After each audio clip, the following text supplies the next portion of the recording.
Ginigit-git nyo yung mga tao ko dyan sa envelope na yan. Lisa Marcos, naalala mo? Nagpadala ka sa akin ng video? Sinabihan mo ako saan kukunin ang pera.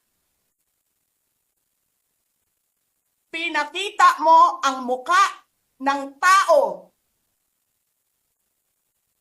doon sa video message mo. Hi, she's been working with us for the longest time. We trust her. You sent me written instructions about money.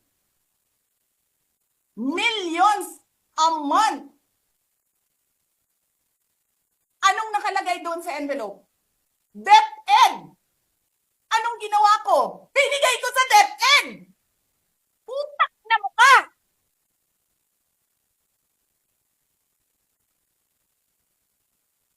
Wala ka ngang posisyon sa gobyerno, namimigay ka ng pera ng gobyerno eh.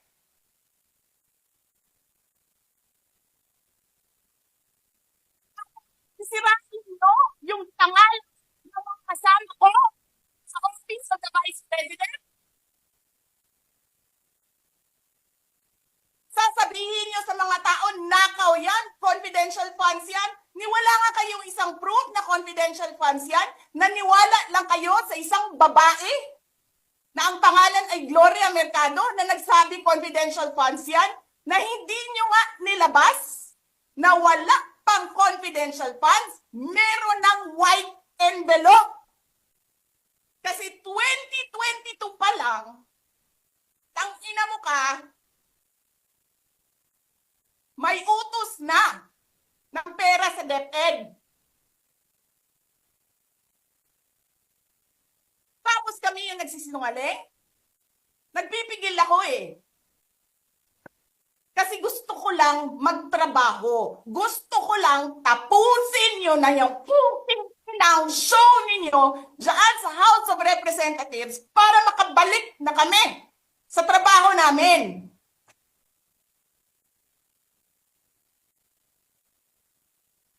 Tapos ganyan ang gagawin ninyo sa amin dahil hindi kami sumusunod sa inyo?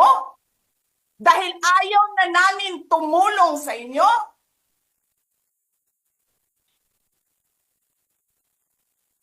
Ganito gagawin ninyo?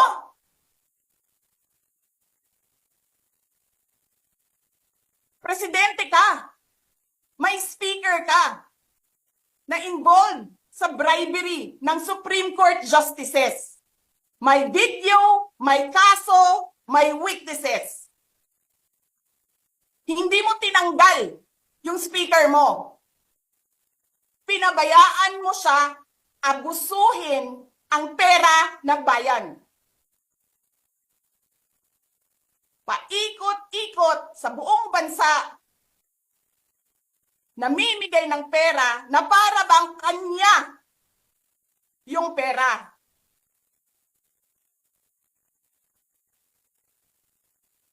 Eh di ba nga, lagi niyo sinasabi separation of powers? Anong trabaho ng legislative branch? Gumawa ng batas. Anong ginagawa ni Martin Romualdez? Nagdidirect ng DSWD, namimigay ng ayuda,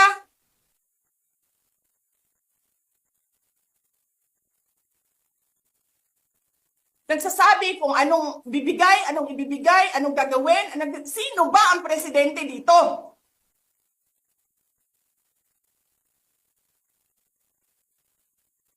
Alam nyo, alam namin, mali ang ginagawa ninyo. Sinabihan ko lang mga kasama ko sa Office of the Vice President, pasensya na, sumunod na lang tayo para matapos na sila.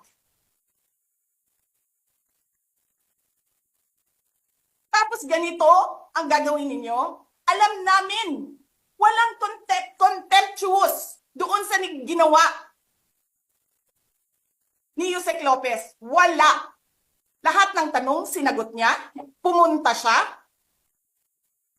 Maayos siya. kumausap?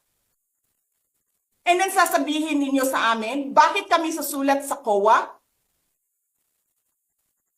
Bakit hindi kami susulat sa COA? Hindi tapos ang appeal namin. Hindi tapos ang audit namin.